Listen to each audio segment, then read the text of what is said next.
Hi, welcome to Cultural Fugazi, an optimistic take on the culture of the end times. I am your host, Justice, and I'm joined by my co-host, Chris. Hello. Welcome back to part 2 on our episode about masculinity. We recorded this previously, and I just cut it in half, so we're going to jump right back into the action. Enjoy. All right, and we're back. Woo. All right.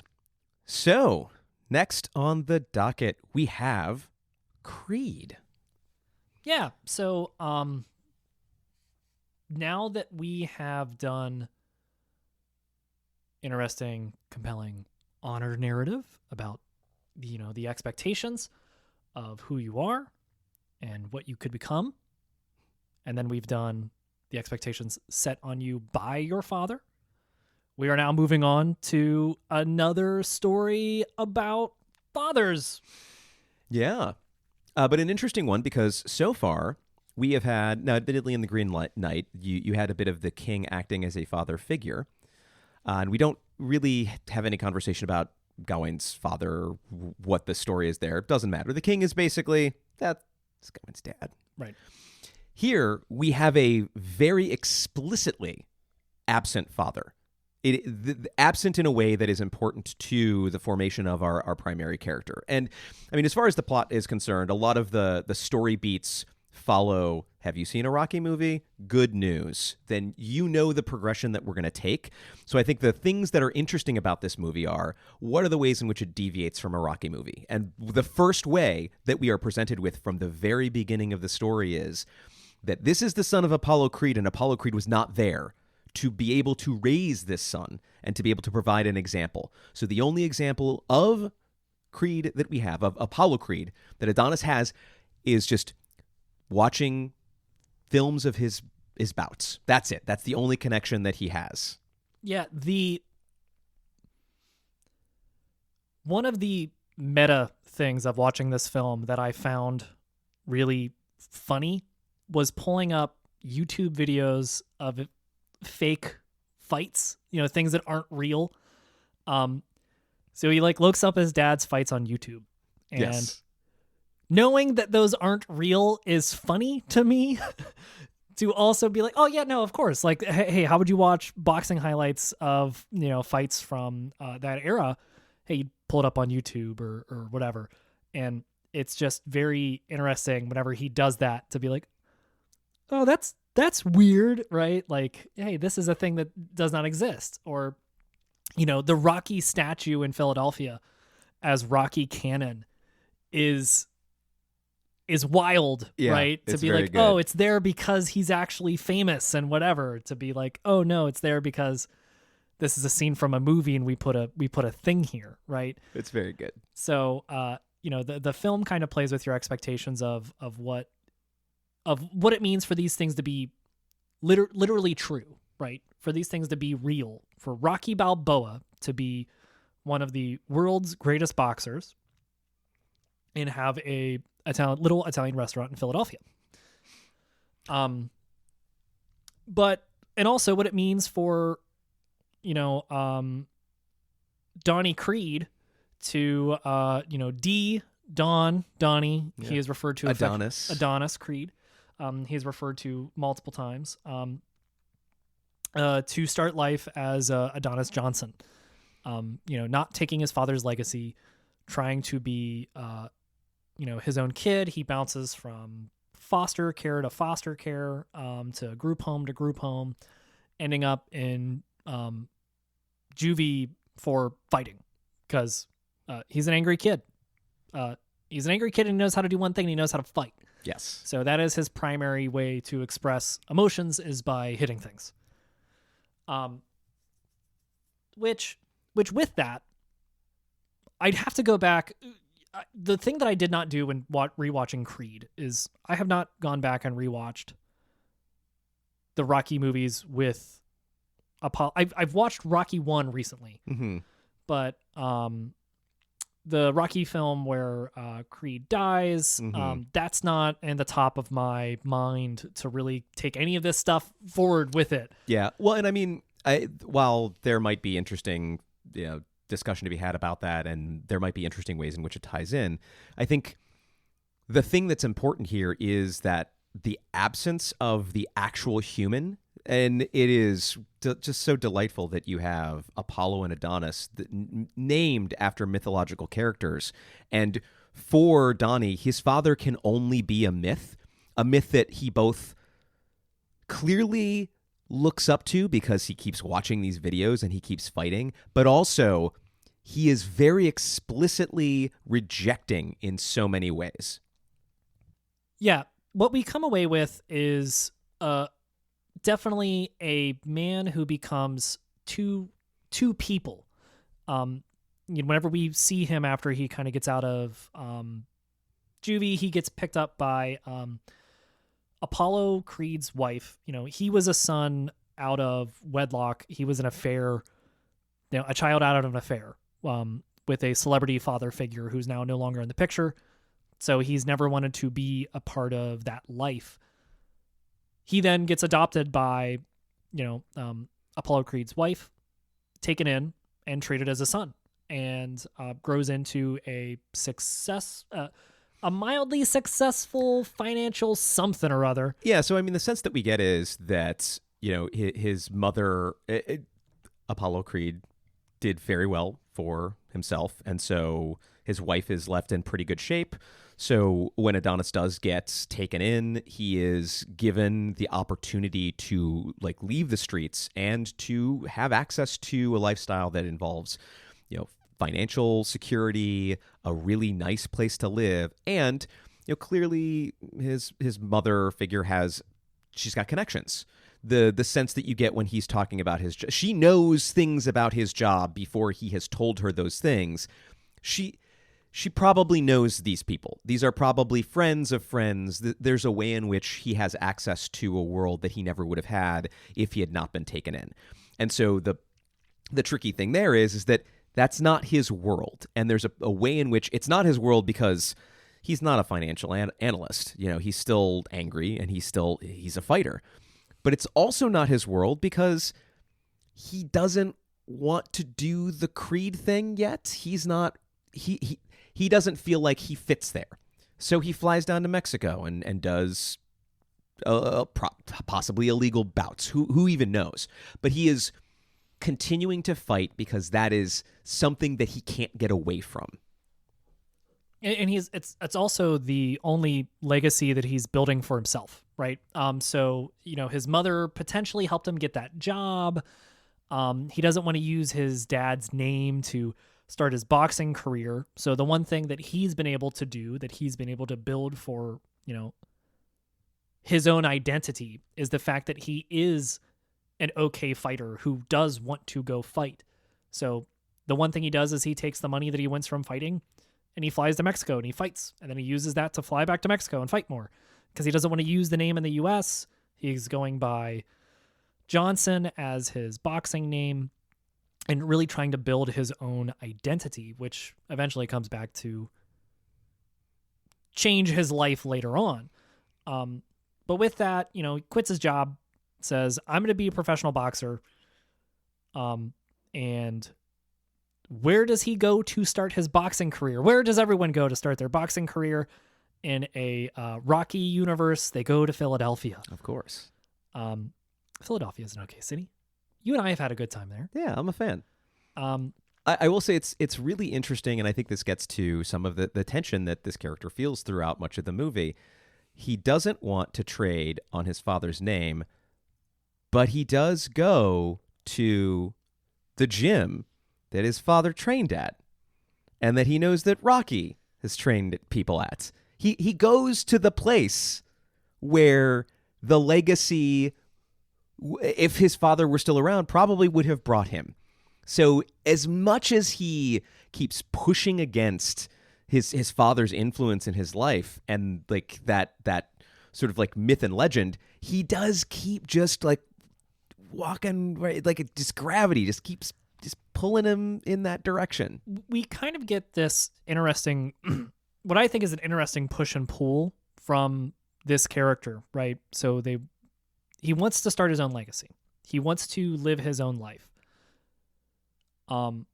He also immediately loses a Mustang in a fight, right? Like he says, if you can take me down, you can have my car, because he's coming from a position of wealth that he also really isn't super attached to then move into a studio apartment mattress on the floor to start his boxing career.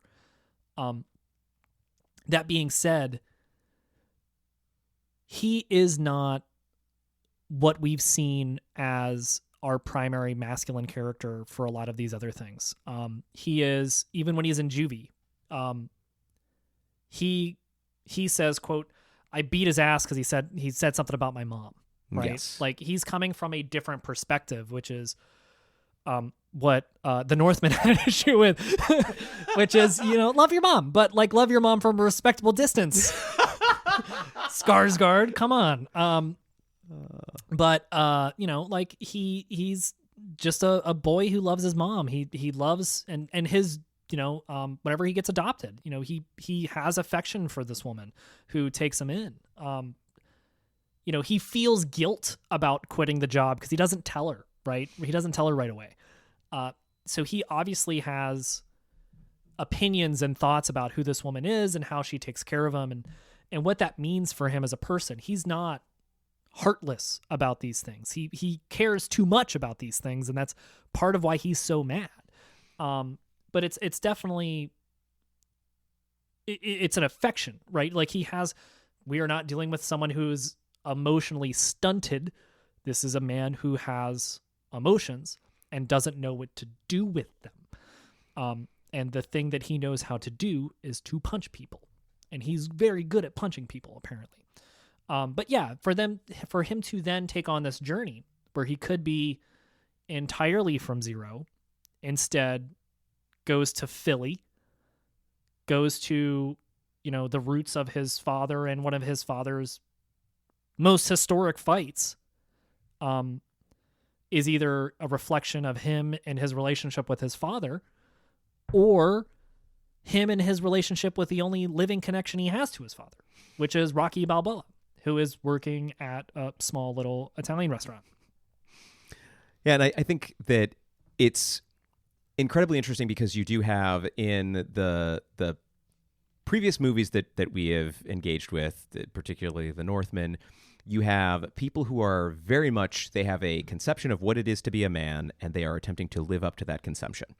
I think in this movie, instead of having that, you have somebody who is influenced by the way that masculinity works in the world, but they are not attempting to live up to a specifically cultural ideal of what masculinity is. Like, I would even argue that, it would be very easy for this movie to have been about like, black male masculinity and what that is and what that means, and to like shortcut some stuff or to fail to do the character justice by making it more about that than about this is Creed's relationship with his emotions, his father, his like all of these things. Instead of like leaning into that conception, he is very much somebody who he has emotions. He has like he is operating within the system of masculinity, but he is not necessarily being defined specifically by that or using that as a compass to try to figure out where to go. Instead of that, we have somebody who, if in some cases is trying to push back against that. I think part of his I want to be self-made is a recognition that, no, I don't want this to be a hierarchy where because my dad was the best, I get to be the best. It is important to me to put in the time, to put in the effort, and to put in the commitment. And those things are something that I value, not because that's what a man does, but because those are things that I legitimately feel like this character values. Yeah, he definitely is not what I would call at any point in time really a stereotypical interpretation of some of these traits, which is great because, as you said, kid coming out of juvie without a dad we could be dealing with a lot of stereotypes, but we actually get a man with a full range of emotions, and which is really compelling as we are then introduced back to Rocky Balboa, and the way that he approaches Rocky Balboa is with affection, right? This is the man who is partially responsible for his father's death. and some interpretations of how that movie works. And instead of that, he first sees a tool, right? I want you to train me. I want you to help me learn how to fight and fight well. But also, he refers to him as Unc, right? He calls him Uncle. Yeah, they very much become family. And there's very clearly an emotional connection, although, this is, again, a very fascinating way in which this movie operates in a much different way than the other movies that we've talked about so far. In those movies, you have had a patriarchal figure who has been the one who has set the tone or set the direction. In this case, you have some of that, but then that gets inverted. You have a scenario where the trainer, the father, who is teaching this young upstart kid how to fight, suddenly, hey, this upstart kid who is still not necessarily great at understanding what to do with his emotions, he is smart enough to know he's got to do something with them. And he doesn't let Rocky get away with becoming the stoic, lonely old man, of falling into the masculinity trap of, I can't be vulnerable, I have to push people away, I can't hurt them, I can't let them hurt me. Suddenly, Donnie is teaching Rocky how to feel things. Yeah, what I came away from the Rocky gets sick storyline is, if you've seen the Rocky movies also, Rocky Balboa is a moron. He is a dumb idiot who has been punched in the head a lot and has no idea how to interact with anybody. That's very clear in Rocky 1. It's clear in every other Rocky movie. And when he is diagnosed with cancer in Creed, his immediate reaction to that is what we would call very masculine. I'm going to suffer in silence. I'm not going to tell anybody. The only person who matters is the people that I'm protecting and the people that I'm doing this for. And, the thing that he's doing is he's building a newfound family, right? His family has moved on from him. His son is not around. You don't know if they have a relationship or not. It's not really critical to this story, but whenever Adonis moves in with Rocky to do the training, they really become a very clear family. We see that build. And then whenever Rocky gets sick and he tries to hide it from his family, from Adonis, he's like, what is this? Just do the treatment.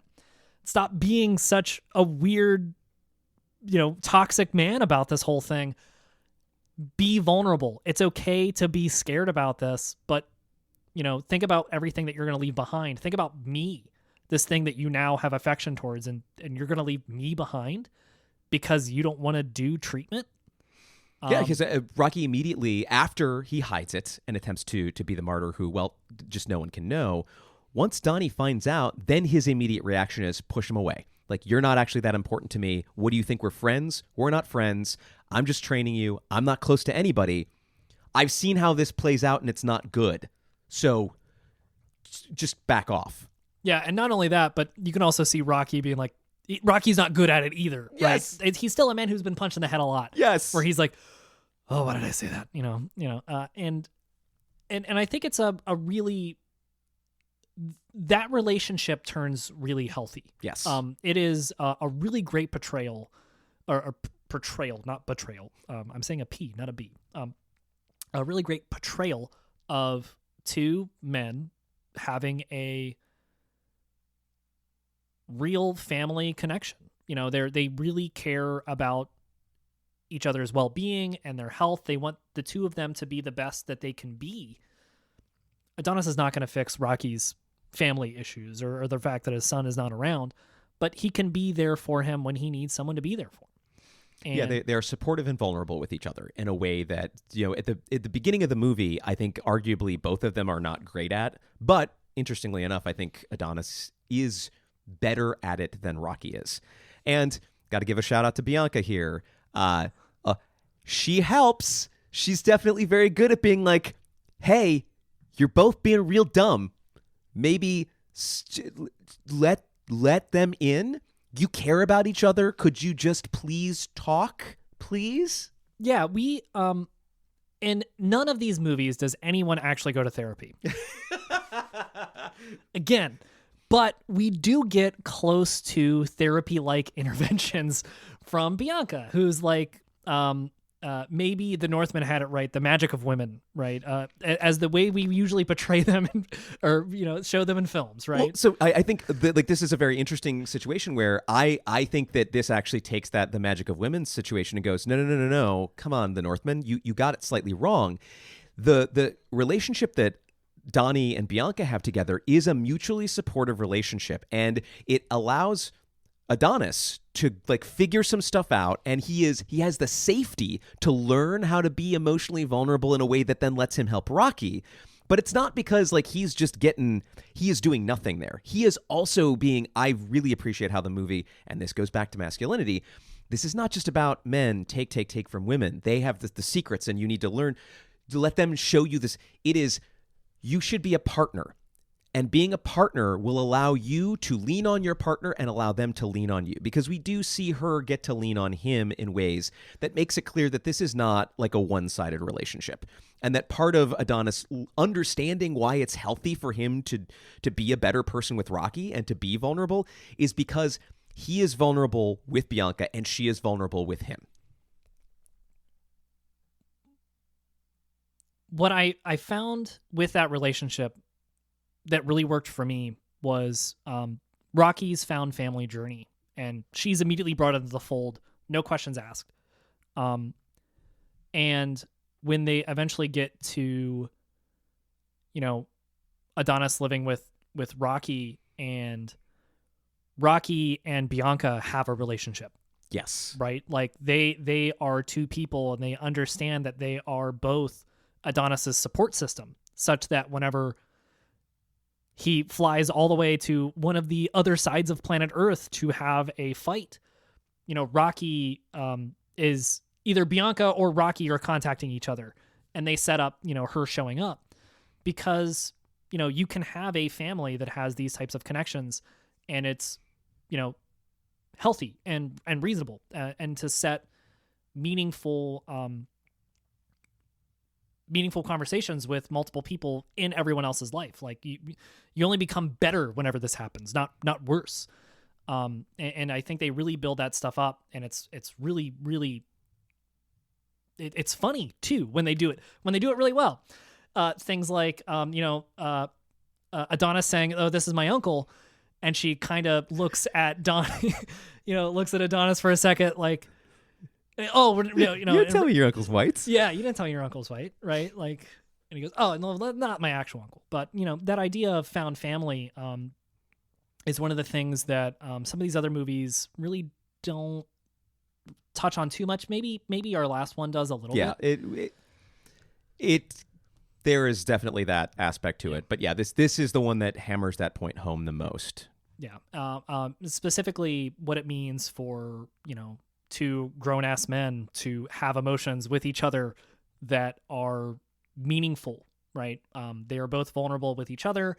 It is a father-son relationship, but it's a very, very healthy one. They are more, they're not, Rocky's on a pedestal. Yeah, it's not a hierarchy. Yeah. It is very much they are on an even playing field, and it is recognized that, hey, Donnie also has some things to give you, and you need to lean on him sometime just as much as he clearly needs that from you, Rocky. Yeah. They're both two dumb idiot men who one happens to have more emotional tools in the tool chest. Adonis was raised eventually by caring, compassionate people. Rocky had caring, compassionate people in his life at one point in time, but now they're all gone. And it's really the way they play off of, what it means to have affection.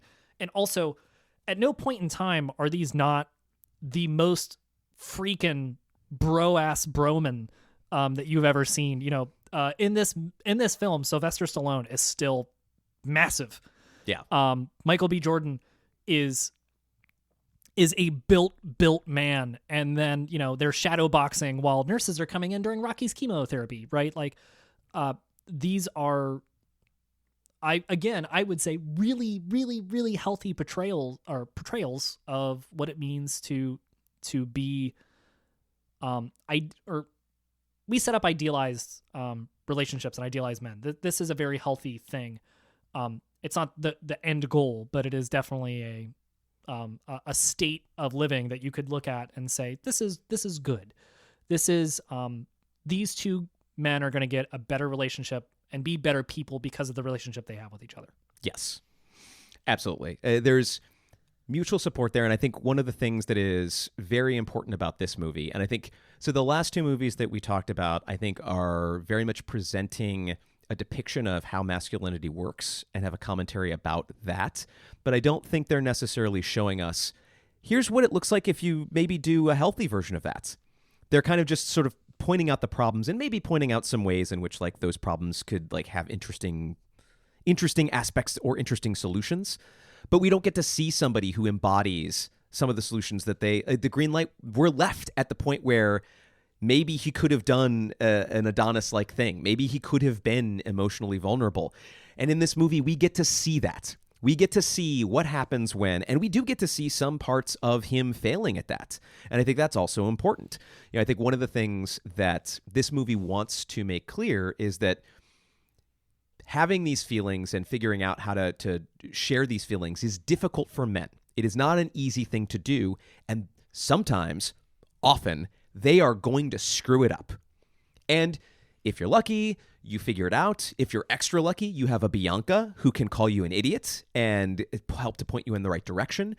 But I think this movie wants to give space for the recognition that it can be difficult to be emotional as a man. It can be difficult to have emotions as a man.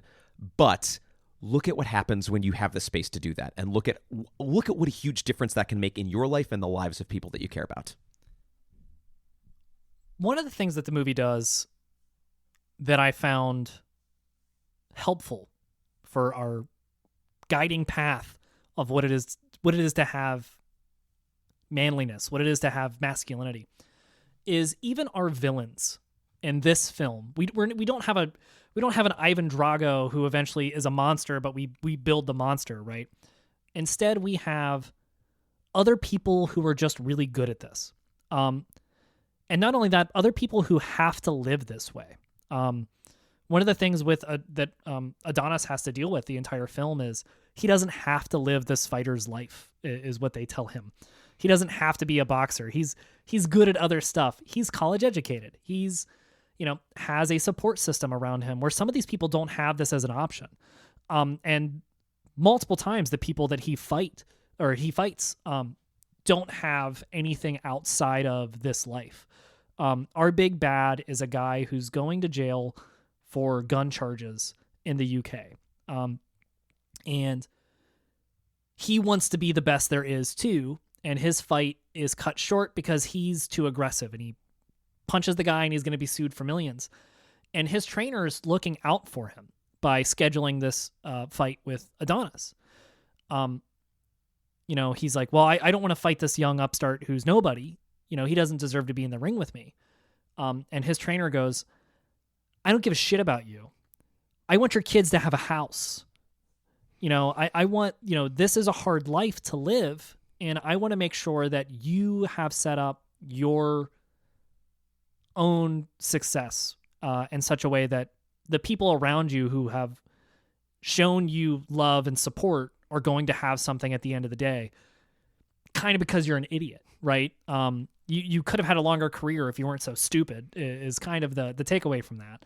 If you weren't such a dumb man carrying guns around when you shouldn't, right? That relationship is what drives our big bad, right? He's not this, he's an idiot. He's an aggressive idiot, but he does have a good support. He has people looking out for him, right? Like this whole thing is set up actually as an act of care. And whenever Adonis eventually loses the fight, he shows respect, right? And he shows that what's there, like the relationship that Adonis, it's kind of the whole big, everything you've said is valid, right? Like the big rubber stamp of your emotions are valid. Yes. his relationship with Rocky and all this stuff allows him to be a better fighter. And, this ultra masculine, I'm going to jail, I'm tougher person even comes back and shows respect. And, I think that's really, as we talk about the other ways that we deal with masculinity in this film, that's that relationship between him and his trainer. And I forget the name of the big bad's name, but they're also treated like real people. Like he's like the second best pound for pound boxer, and like they do like these weird ESPN like cutaways and stuff, or like the HBO Fight Night cutaways. But they're treated as real people, and they're given space to have a relationship that's also kind of healthy. Well, yeah, and a very important part of that is, and I think the movie is very interested in this, which I think Coogler is very, very good at having these conversations about masculinity. He wants to make sure that we know that this person too has emotions and has an interior life and has motivations for the things that they're doing. This is not just, I am mad, so I'm going to hit you. This is a person with a complicated life. And like, because of the ways in which this person might not have been allowed to express their emotions, they're going to jail now. But like, those emotions are there, and this person needs space to reckon with them too. And so the movie doesn't just want to cast that person through the lens of an antagonist who's evil or bad or not somebody that's like, if he dies, he dies. Yeah, exactly. The movie wants to make sure that you know that this is a human, that these are two humans that are in this ring. Yeah, for sure. Outside of our big bad and his trainer and Adonis and Rocky, I don't think there's a lot of other like real. No. We deal with a lot of history. We deal with legacy, right? But there's some sort of like ways in which the movie points out the ways that hierarchy can work amongst men that don't necessarily like call out. Although we do have, this is the best in the world versus this upstart, and how does that hierarchy work? But you get like the cards, the little cards that show up when a fighter is first shown on screen towards the beginning of the movie of, here's so-and-so, this is their age, this is their ranking in the world. So a way in which you can see, oh, this is a very like stereotypically masculine way to view this. This person is number 3. They are this difficult to fight. Yeah. We're definitely introduced to a final boss. Right? Yes. Like our big bad is the big bad. He is the final boss.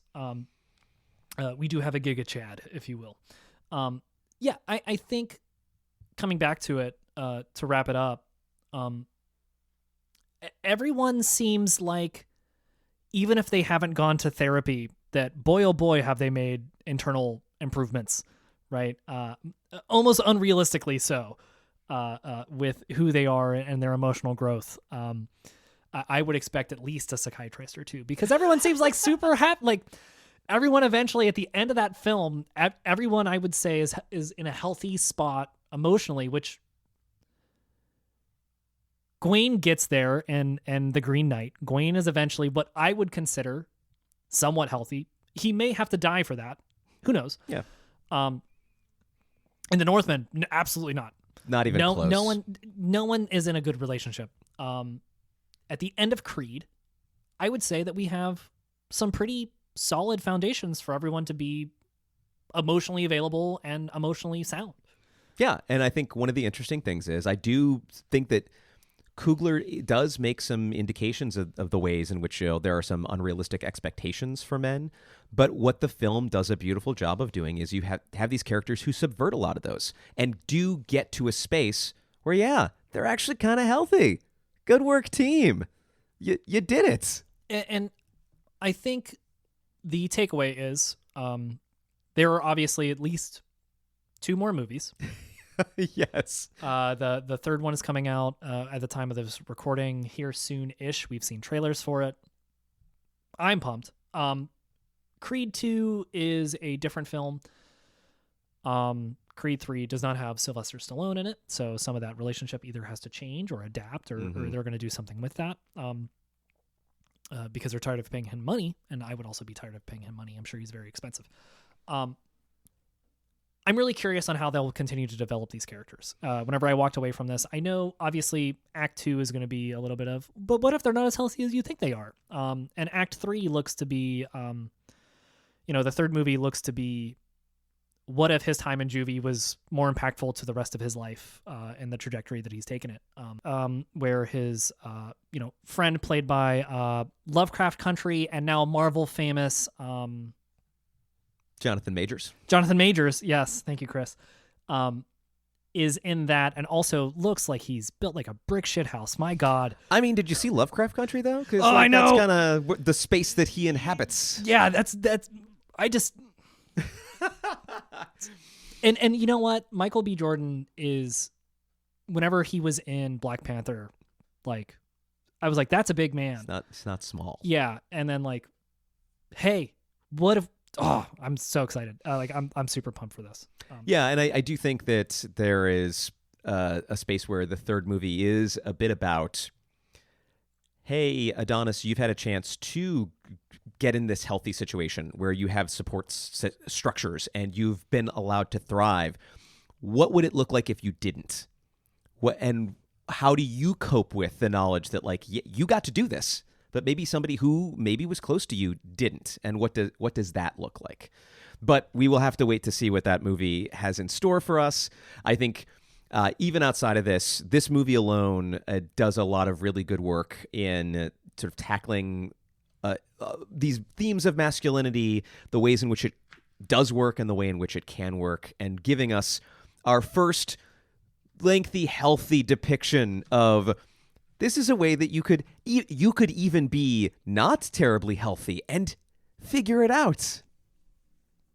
They have the right tools in the tool chest, right? They build a support structure, which you don't have to be perfect. Yeah, you're not always going to be not angry. Matter of fact, it's healthy to be angry and to have ways to deal with that anger. That usually don't involve getting punched in the head. Yeah, but usually. That's different. People die in the ring, as they make sure that you know. But that's the end of Creed. We are moving on to our fourth and final film. And then we'll do a wrap-up shortly thereafter. So stay tuned for Mad Max Fury Road.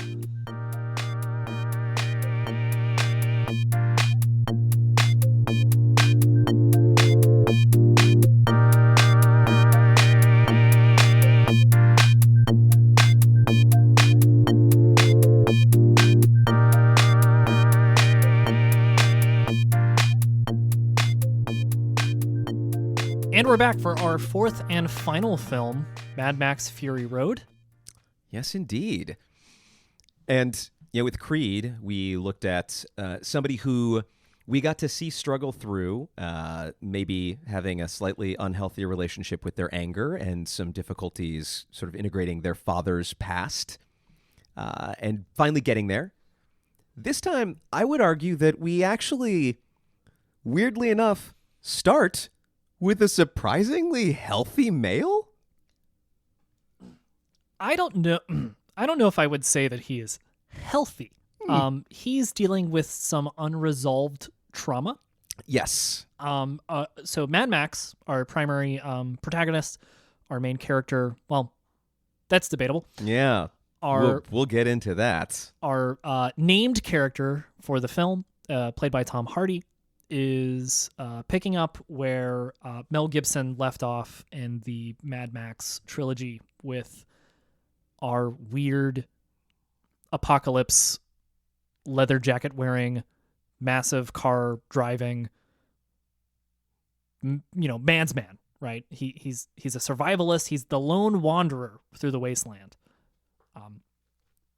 and is dealing with his current trauma. We're not dealing with his past trauma. If you know the Mad Max trilogy leading up into Fury Road, Max has done a lot of stuff. He's dealt with a lot of things. His wife and child were killed in the first movie, and then he meets a bunch of children in the second movie, and then the third movie is Thunderdome, and now he's here. Played by Tom Hardy, many, many, many years later. He's hallucinating whenever we first see him. So yeah. Healthy is strong. Healthy is a strong term. I will say maybe healthy from the get-go is not exactly the right way to put it, but I do think one of the interesting things that we see, I don't think we see a lot of him needing to, we don't see a lot of him making very unhealthy, damaging decisions that prevent him from being able to get close to people. He clearly has trust issues. He clearly has a lot going on. He is seeing the image of his dead daughter all over the place. So yeah, that's not ideal.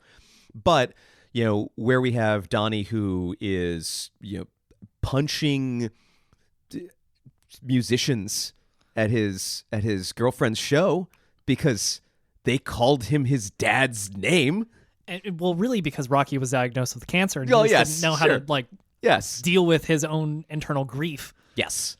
And I think you could make an argument that Max doesn't have quite as many opportunities to make those bad decisions. But I think it's interesting that we don't really have a lot of scenes where he is making poor decisions that are born out of his inability to cope with the things that have happened to him. Yeah, he's dealing with internal trauma. Yes. And he's not dealing with emotional unavailability, right? Like he's whenever he's open and there, like he's open and there for multiple characters. He starts as flawed and failed. And he doesn't really grow past that, but he doesn't really necessarily have to. His specific challenges through this film are he is captured by a group of hyper furious war boys, heavily inspired by wouldn't you know it, Norse mythology. Weird. If you were ever looking for allegory, they are in fact spray painted white. Yes, they are. Airbrushed white, if you will, led by a man who is a decorated war veteran with a circuit board and all kinds of various fake medals in a Morton Joe. Yes, a Morton Joe. And he has a bunch of Half-Life war boys. They're all cancerous or they're all dying, whether they're all his children or not, is interesting. But all these children who are male children primarily, I think nearly exclusively, yes, as far as we see, Mad Max is captured by them. They take his car. Again, whenever we talk about things that are typically viewed as masculine, men caring about cars, super that. Yes. Chris, how do you feel about your car? I mean, I'm happy that it exists. It's new. It's new. That's about the extent of my emotions towards my car. I've driven the same car since 2012. I love it. If it was gone tomorrow, I would not give a shit. Yeah. Yes. Someone was like, "Hey, your car's gone," and I'd be like, "Oh man, I guess I better buy another car." If someone stole my bike, I think I'd be. Now that would be a difference. Yeah, that would be a much different. I've spent time there. Like I get men in cars, but like we're both. Well, at one point in time, we're if not are serious cyclists. Serious is in quotes. So like if someone stole my bike, I'd be like, "Oh man, that sucks," but like, I would not John Wick them. Sure. I would not John Wick to them. Sure. If someone stole my car. So his car is stolen and used for parts. He's stolen and used for parts because, again, this is a George Miller film. We talked earlier that The Green Knight was like, oh, subtleties for car. No, everything is going to be exactly what it is forever. Yes. In this entire film. Absolutely. I mean, though it is very clear that the patriarchal rule of Immortan Joe is literally killing the war boys young. They are dying because of the way that his patriarchy operates. Like explicitly. That is not subtext. That is very much text. what is canon that we know from the last films in the Mad Max series and this films is that the main character's name is Max. That's about it.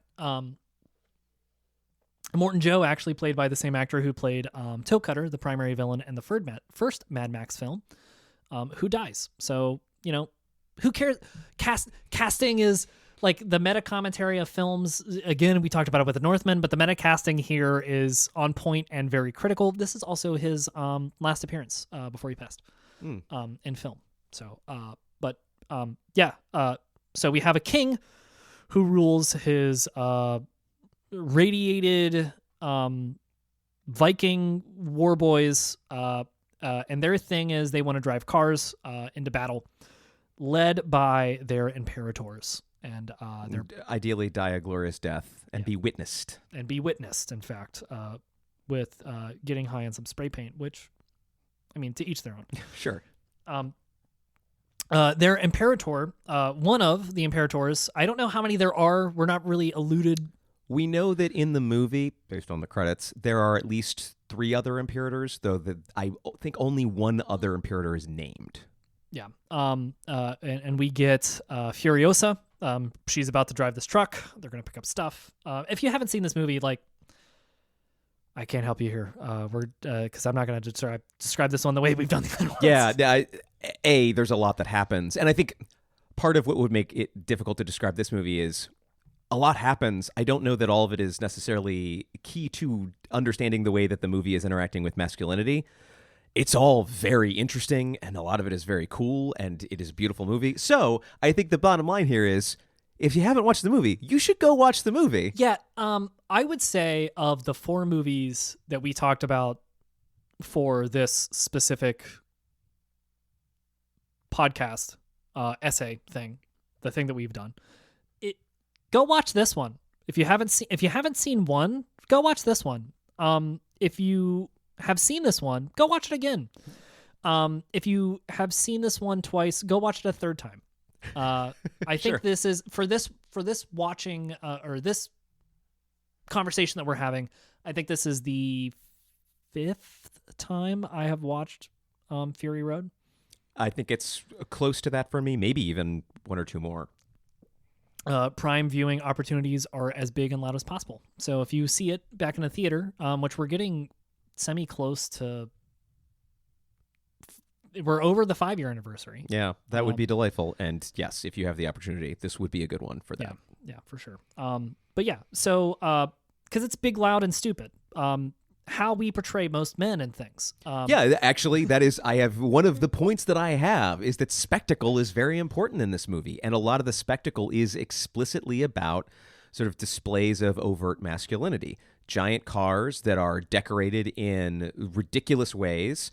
Those cars are very clearly very important to the people who are driving them. You have guitarists playing literal axes, double-necked axes on the top of giant rigs while flame is firing from both the car and the guitars. It is very much a movie that, again, it has taken The Subtlety Is Not for Cowards and gone, yes, but what if we infused it with nitrous and drove it to the moon?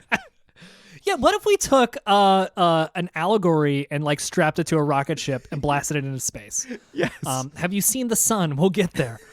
The couple things to really walk away from this, which we just started, so we're not going to walk away from it, obviously. But the couple of characters that we were introduced to from a masculine standpoint are Mad Max, Imperator Joe, and our war boy, who eventually is Mad Max's his blood donor, his blood bag, if you will.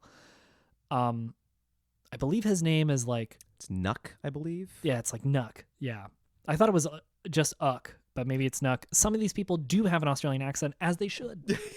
Absolutely. But yeah, those are our primary.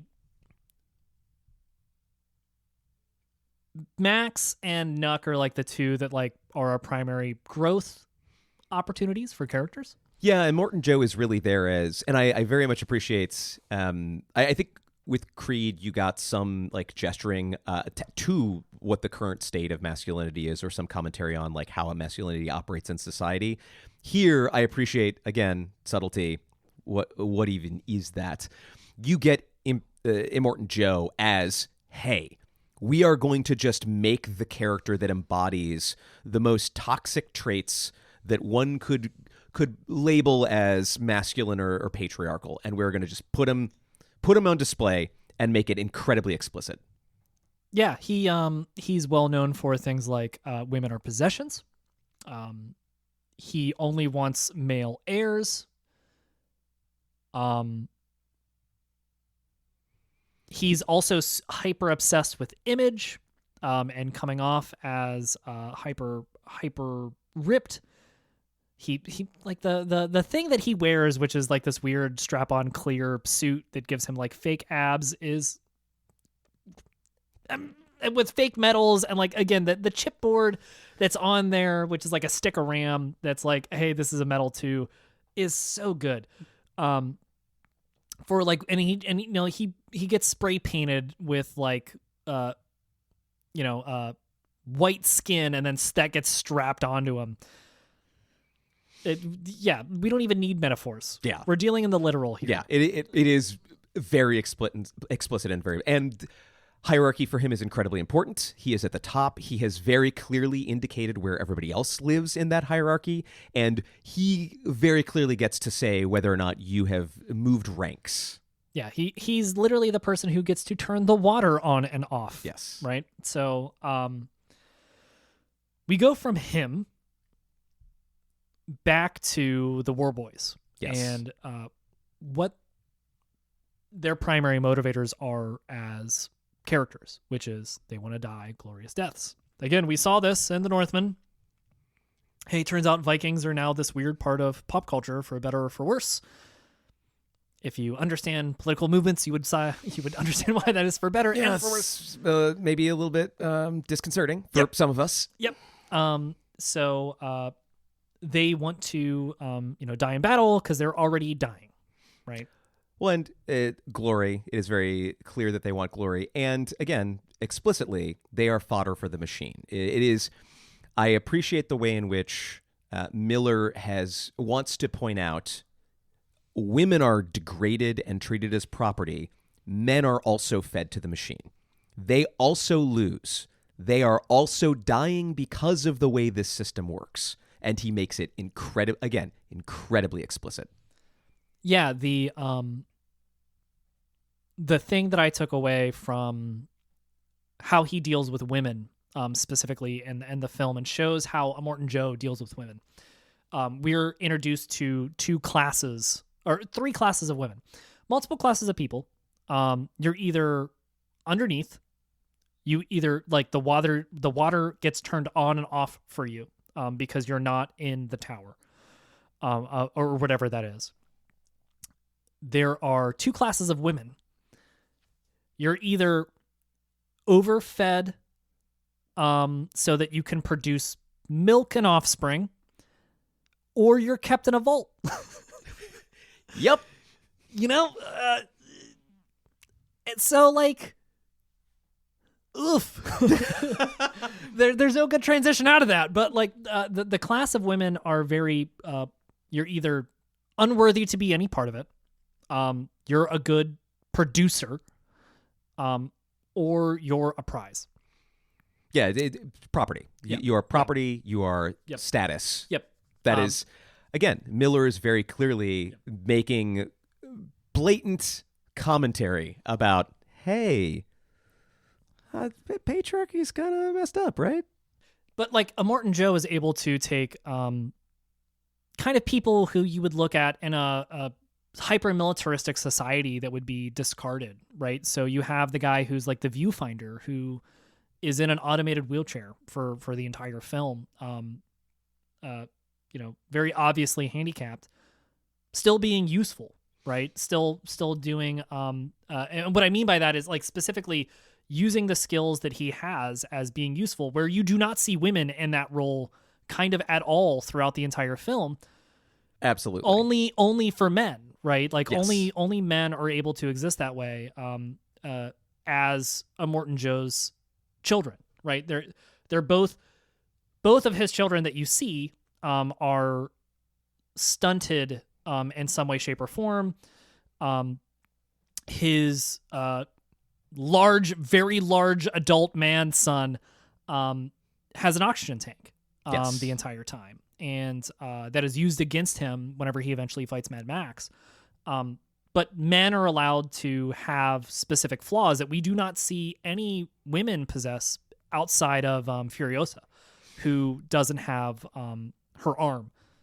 Well, and I think it's important to note, though, that all of those men who have those specific flaws still have uses. Like, you still have to be productive. Like, there is still an expectation that you will contribute, that you will die for the cause, that you will submit your body to whatever it is that Immortan Joe needs from you. But you're right, that you have more options. The options are still bad, but you have more of them. I would assume for a man like Immortan Joe, he's been doing a lot of producing, and we only see his sons, and he only cares about sons. So my assumption is imperfect daughters are not as useful, right? So Yes, I think that is a safe assumption.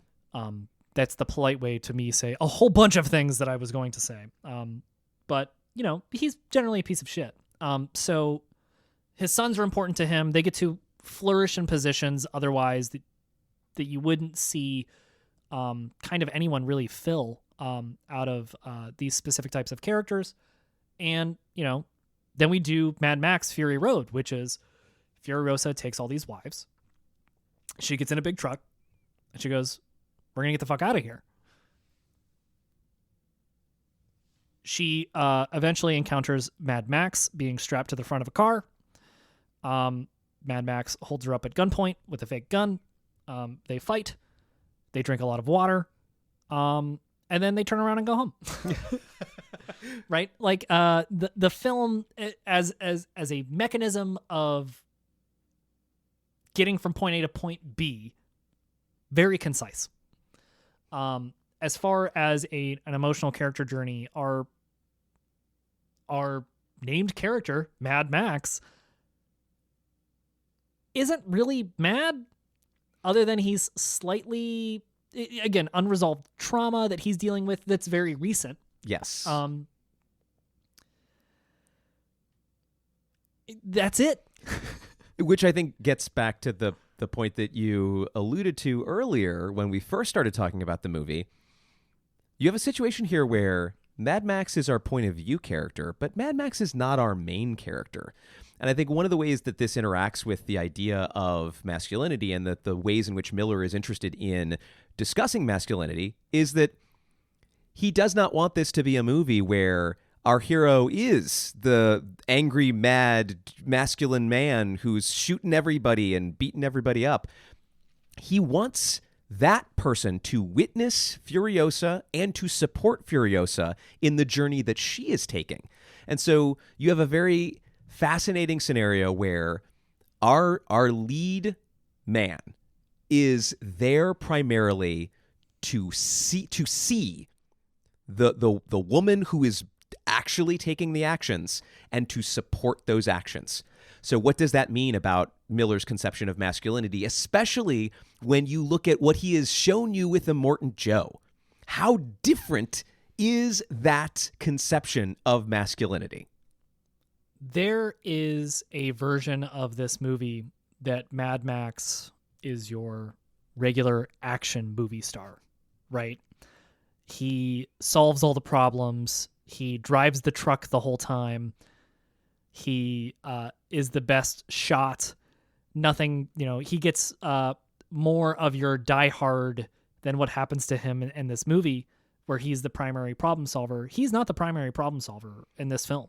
Like, he's not. He solves exactly like two problems. Yeah, I was gonna say it's like two. He kind of maybe solves 1.5. He kind of. Yeah. He goes, gets a bunch of guns, which happens off screen. Yes. He's like, hey, I'll be right back. And then Yes. he comes back covered in someone else's blood. And Yes. you don't even see that happen because him being good at what he does isn't really important to the story. Correct.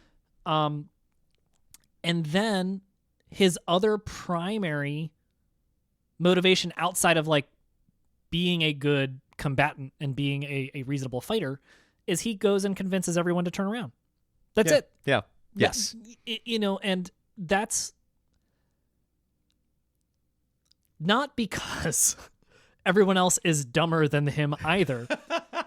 It's because he happens to have what is necessary for survival, which is less hope than everyone else, right? Yes. Like he's very more pragmatic from a survival standpoint. And that really has more to do with his unreliance on others or his anti-reliance on others. He's very self-reliant, I guess, is to use the same word multiple times at the same sentence. He does not trust anyone. And so his thing about you can drive in the desert for 160 days and all you'll find is more sand, I'm assuming, because they're in Australia and the ocean has burned up. It's a lot of sand out there. Yeah. But instead, you know exactly where water is and it's behind you. So why run away from this thing when what you need to do is turn around and face it? And that's a lesson that we've learned through multiple films, right? Yes. Garwin has to do the same thing, right? Turn around and face what he's dealing with. Except it's not Max that's going through that journey. It's Furiosa. Like Yes. she's the one who has to learn to, one, deal with her past, and two, deal with what she wants out of a future, which isn't out in the desert. It's leading groups of people to a new hope. That's Max's primary thing, and even Max knows that.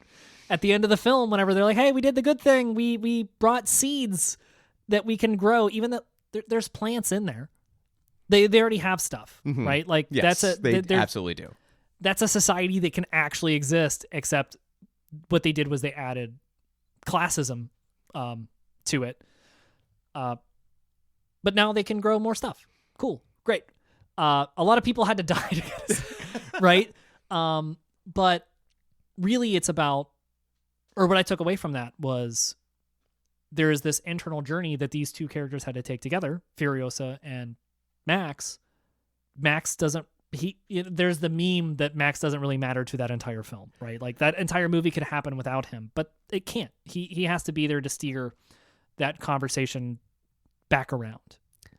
Again, so the lens through which to see Furiosa. And there is a way in which Max's perspective is interesting to that. And I think that is the argument for why, well, Max is, sure, he can be here.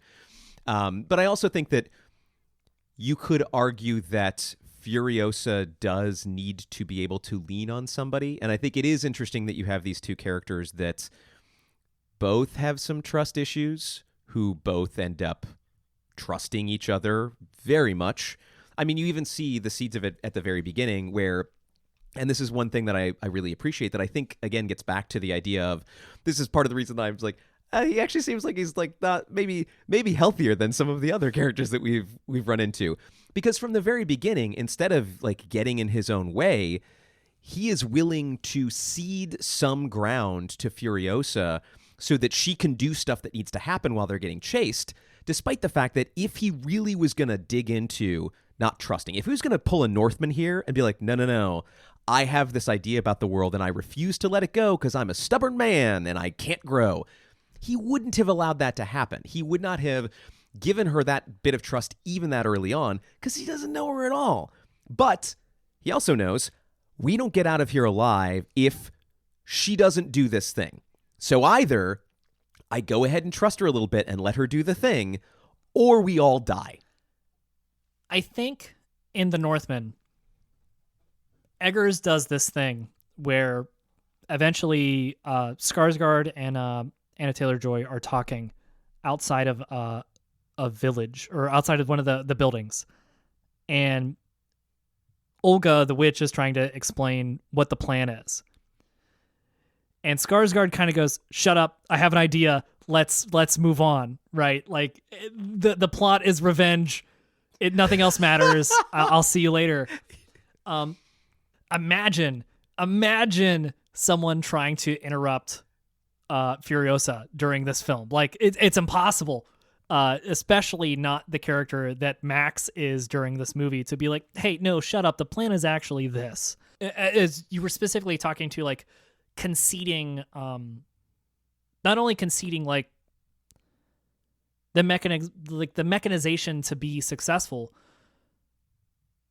There's the scene where they're shooting the rifle, and they only have 4 bullets left. Yes. And I very much wanted to bring this up, so I'm glad you're going there. And Zoe Kravitz is the one who remembers the ammo count. She is the very capable, knows how to fire a gun of the brides that they have stolen from Imperator Joe. And Max grabs the rifle and he's shooting it.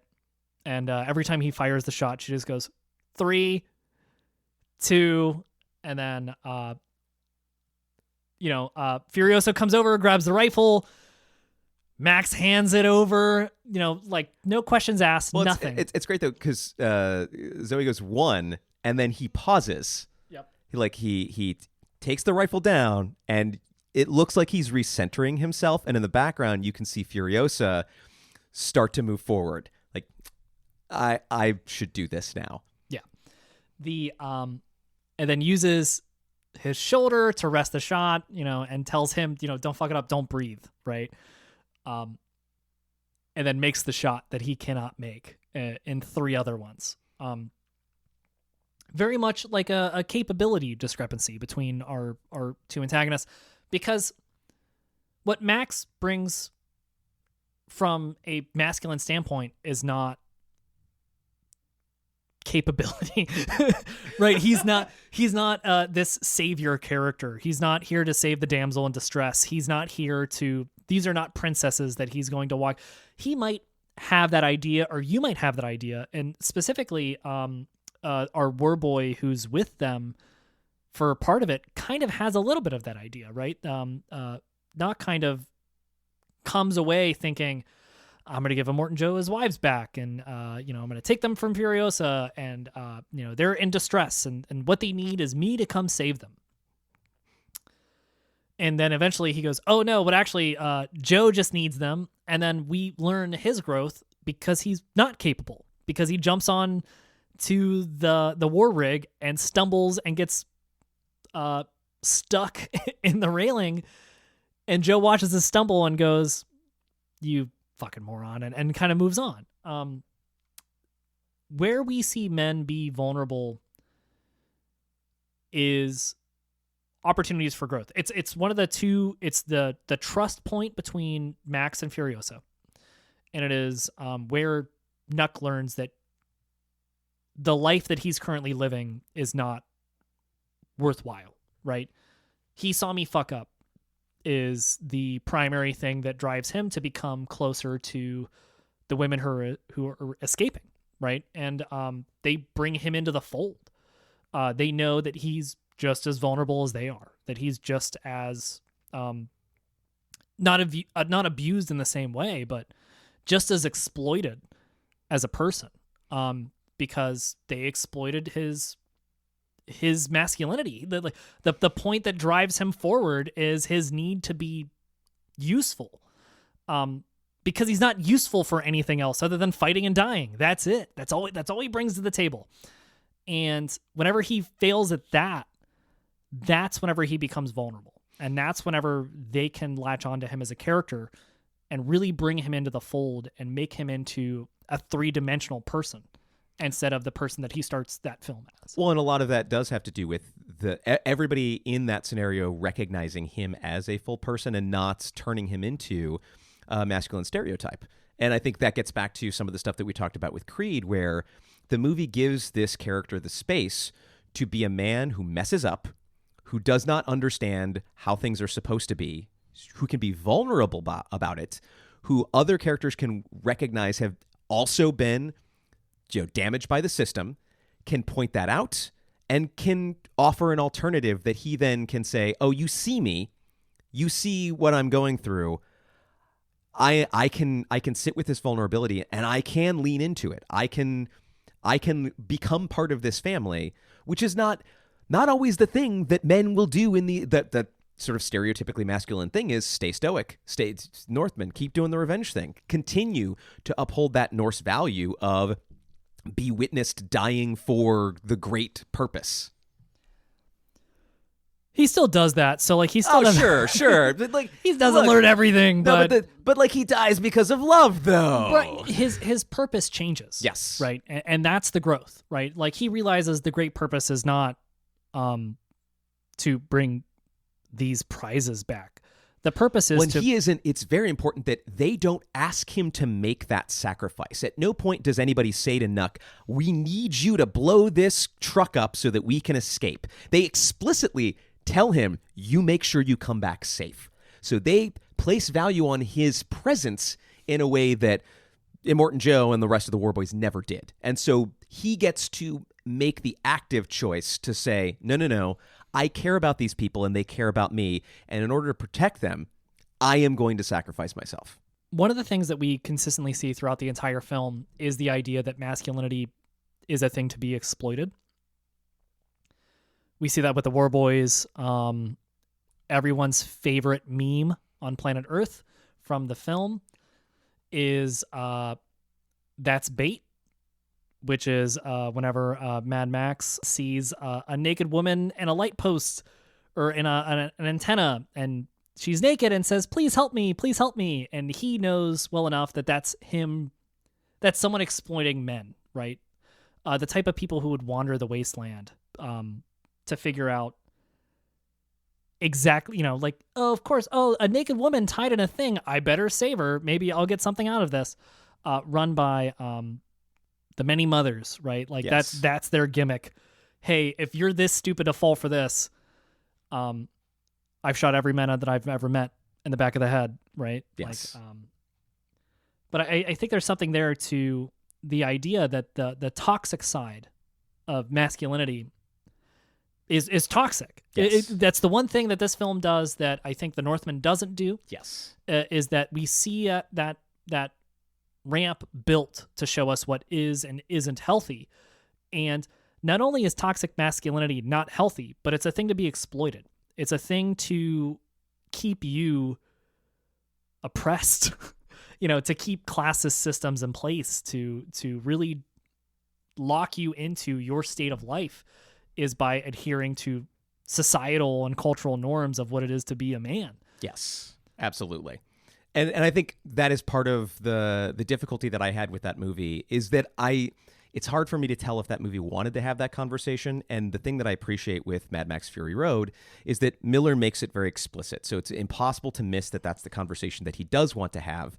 And it's impossible not to see the ways in which he's engaging with it. And I think engaging with it incredibly effectively. Yeah, especially because Furiosa's entire thing is like being an Imperator is because she's overlooked, right? Yes. She's specifically, she has a disability where she's missing she's missing an arm, either through combat or through other means. She's consistently looked down upon because women are seen as property, and that allows her to be the one who allows for escape. And that's everything we have to say about Mad Max Fury Road, I think. Yeah, I think so. And that will do it for January 2023's episode of Cultural Fugazi, where we talked about masculinity. If you want to reach us through email means, there's other ways to get a hold of us, especially if you know us. But if you want to send us an email for the podcast, you can send one to us@fugazipod.com, us@fugazipod.com.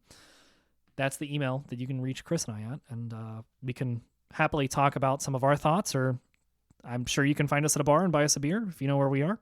Absolutely. I mean, certainly would be interested to get other opinions about these movies and how other folks who have listened and watched, how they think that those messages play out or don't. The other thing to take away from this is that these are not the only 4 movies that talk about this. There are some other specific movies or things that we were thinking about or almost watched and didn't include. A couple of movies that immediately come to mind, or even longer forms, so TV shows, The Sopranos, Breaking Bad. There's tons of stuff that really have to deal with kind of masculinity in those regards. A couple other movies with some softer boys in them.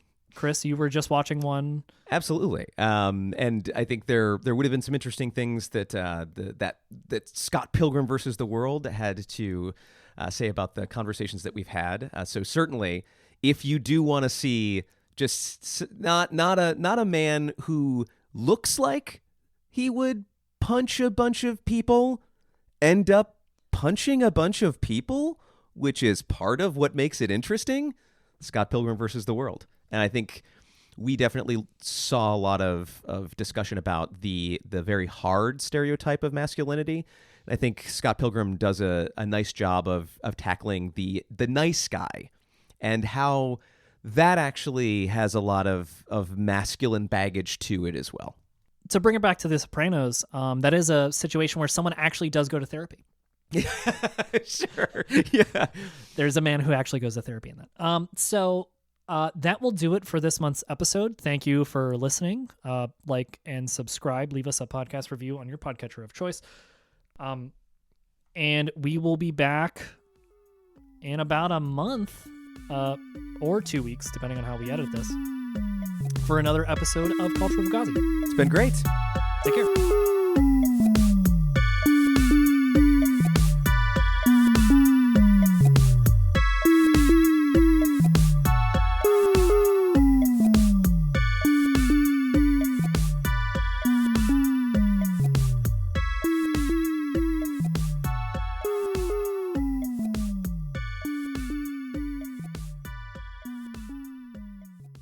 Whole equation. I saw the Green Knight. You can kiss me if you need to kiss me. Well, I appreciate that, Justice. We very might kind. not be healthy people for it. But if you need to kiss me.